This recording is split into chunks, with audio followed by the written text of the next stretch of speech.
बहुत हुई petrol diesel की मार, अब की बार मोदी सरकार। इस नारे के साथ भाजपा सरकार में तो आई थी, लेकिन लगता है ये नारा और वादा कहीं पीछे छूट चुका है। देश के तमाम हिस्सों के बाद अब यूपी में भी पेट्रोल के दाम 100 रुपए के पार जा चुके हैं। आगरा में पेट्रोल डीजल के बढ़े हुए दाम के विरोध में समाजवादी पार्टी के कार्यकर्ताओं ने एक दोपहिया वाहन को आग के हवाले कर प्रदर्शन किया।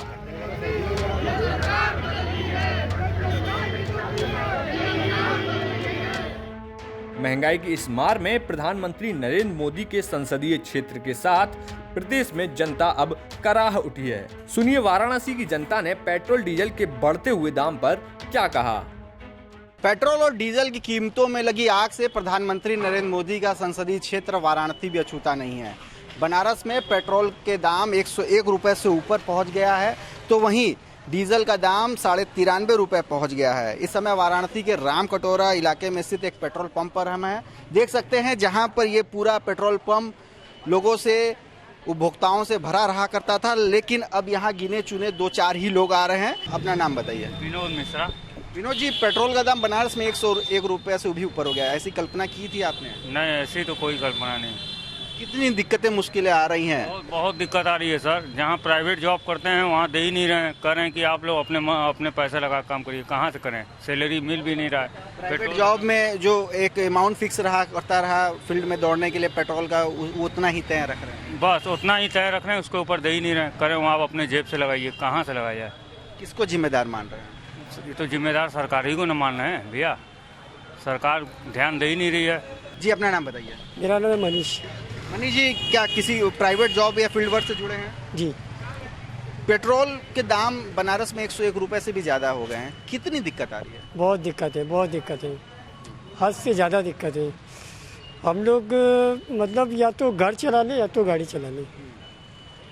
अब तो हम लोग त्रस्त हो गए हैं और ज़्यादातर अब की गवर्नमेंट से इतनी अब दुखत हो गई है, या तो हम लोग तेल भरवा लें या तो घर चला लें। अब यही होगा कि फिर उसके बाद ऊपर चले जाएं। किसको जिम्मेदार मान रहे हैं? किसको जिम्मेदार मारे?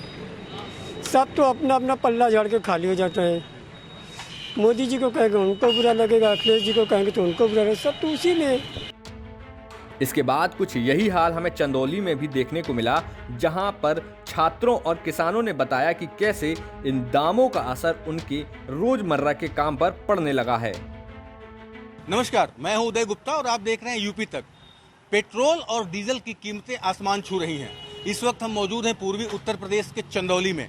चंदौली में भी पेट्रोल जो है वो शतक का आंकड़ा पार कर चुका है, वहीं 92 रुपए से ऊपर प्रति लीटर डीजल हो गया है। इस वक्त हम दीनदयाल नगर के एक पेट्रोल पंप पर हैं। आप देख सकते हैं यहाँ पर तमाम लोग आ रहे हैं पेट्रोल और डीजल लेने के लिए। हम अपने सहयोगी से कहेंगे कि दिखाएं। देखिए, आज का जो रेट है वो पेट्रोल का 100 रुपये 49 पैसे है। तो पेट्रोल की कीमतें जो है वो चंदौली में भी शतक का आंकड़ा छू चुकी हैं। ऐसे में कितना फर्क पड़ा है आम जनजीवन पर, साथ ही साथ खेती किसानी पर भी इसका असर पड़ रहा है। निम्न आय वर्ग के लोग तो परेशान हैं ही, साथ ही साथ मध्यम आय वर्ग के लोग भी परेशान हो चुके हैं। कुछ लोग हैं, इनसे बात करेंगे। भाई साहब, क्या नाम है आपका? आयुष कुमार। आयुष्मान, क्या करते हैं आप? मैं स्टूडेंट हूँ। ये बताइए कि आप पेट्रोल लेने आए हैं, पेट्रोल 100 रुपये से ऊपर हो गया है, कितना फर्क पड़ रहा है आप लोगों के लाइफ स्टाइल पर?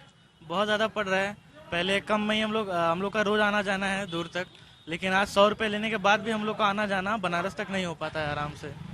बहुत तकलीफ होती है इससे। आप बताइए, आप ये जो पेट्रोल की कीमतें बढ़ रही हैं, इस पर आपका क्या कहना है? पेट्रोल का रेट मतलब दिन प्रतिदिन जिस तरीका से बढ़ रही है, उस तरीका से आम जो पब्लिक है उनका वो आय है नहीं, इनकम है नहीं उस तरीका से। अभी हम लोग स्टूडेंट हैं तो यूनिवर्सिटी हम लोग करीब 20-25 किलोमीटर पड़ जाता है।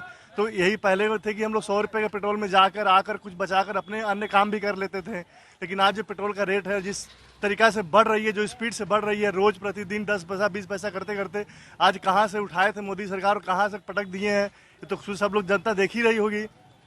तो कहने का मतलब है कि अगर वहाँ तक हमारी बात पहुँच सकती है तो बस उनसे ये गुजारिश है कि कुछ राहत दें, उसको कुछ कम किया जाए। जो दिन प्रतिदिन बढ़ रही है उसको कुछ ऐसा लिमिट में लेकर आया जाए कि हम लोग भी चले और सब लोग एक तरीका से चलते रहे। बाकी वैक्सीनेटेड एक बहाना है उनके पास और कुछ दायरा में कुछ दिखा नहीं पा रहे हैं। तो मतलब आखिर हम डबल डोज का वैक्सीन लेकर और जो पेट्रोल है 100 रुपये लीटर हो गया, आपको जो सरसों तेल है आज 230 रुपये लीटर जो लीटर चल रहा है।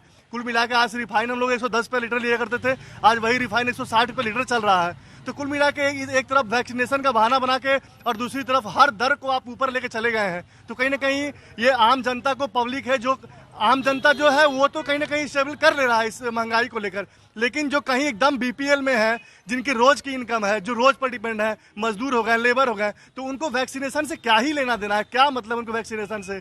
बात उनकी तो रोजी रोटी पर आ जाती है। तो हम लोग हमको ये बताइए कि पेट्रोल जब महंगा हुआ है, डीजल महंगा हुआ है, तो आम जनजीवन पर क्या फर्क पड़ा है?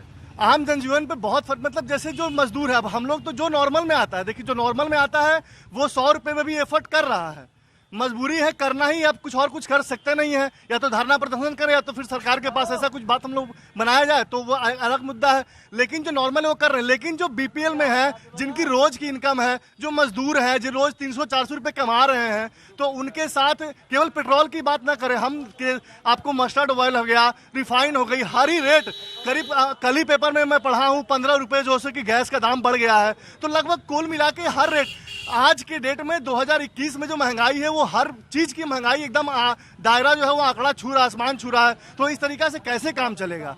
तो निश्चित रूप से लोग परेशान हैं, बेहाल हैं, समझा जा सकता है। कुछ और लोग हैं, देखिए ये दूधिया हैं जो दूध बेचते हैं, ये भी अपने मोटरसाइकिल पर दूध लेके जाते हैं, इनसे हम बात करेंगे। भाई साहब क्या नाम है आपका? हमारा नाम है बल्लू यादव। ये बताइए कि आप दूध का कारोबार करते हैं? जी हाँ। घर कहाँ है आपका? किराए गाँव। तो रोज आते हैं मुगलसराय, दीनदयाल नगर और वो करते हैं? हाँ हाँ। ये बताइए कि पेट्रोल महंगा हुआ है, आप बाइक पर रखे हुए हैं, तो कितना फर्क पड़ा है आपको? फर्क तो बहुत काफ़ी होगा, बहुत काफ़ी। अभी जान लीजिए कि हम 100 रुपये का पेट्रोल पहले भराते थे तो एक दिन का पूरा काम अप डाउन हो जाता था, कुछ बच भी जाता था। आज हम 150 रुपये का पेट्रोल भरा रहे हैं, उसके बाद भी नहीं बच रहा है। अच्छा ये बताइए, आप खेती किसानी भी करते हैं? ये बताइए जब डीजल जो है वो लगभग 92 रुपया 92.5 रुपये लीटर हो गया है, तो खेती किसानी पर क्या फर्क पड़ रहा है इसका? खेती करने में बहुत, जैसे कि छोटे लोग हैं, जैसे छोटे किसान हैं, वो गाड़ी नहीं रखे हैं तो गाड़ी से जोतवाइबा करेंगे खेत, तो महंगाई वहाँ भी चरम सीमा छू रही है, यहाँ भी छू रही है। अब बिना डीजल का जो है खेत भी नहीं भरना है, बोना है, रोपना है उसको, तो बिना इंजन चलाए तो खेत भरा जाएगा नहीं। मतलब ये है कि जुताई, खेत की जुताई भी महंगी हो गई है और जो है पंपिंग सेट वगैरह है, तो वो भी पंपिंग सेट जो चला रहे हैं वो भी महंगा हो गया है। 400 रुपया जो है घंटा ले रहे हैं सब। तो पहले कितना था, अब कितना हो गया? पहले 100 रुपया था, अब 400 रुपया घंटा हो गया, वो भी बड़ा चोरी करने के बाद, नहीं तो 500-600 रुपया। चंदौली के दीनदयाल नगर में लोगों का ये कहना है कि पेट्रोल और डीजल के दाम जब से बढ़े हैं तब से काफ़ी परेशानी हो रही है। निम्न आय वर्ग और मध्यम आय वर्ग के लोग तो प्रभावित हो ही रहे हैं, लेकिन जो है वो खेती किसानी भी काफ़ी महंगी हुई है और इसका असर खेती किसानी पर भी पड़ रहा है। लोगों की सरकार से यही मांग है कि जल्द ही जल्द इस पर जो बढ़ती हुई कीमतें हैं डीजल और पेट्रोल की, उस पर लगाम लगाई जाए। उदय गुप्ता, चंदौली, यूपी तक।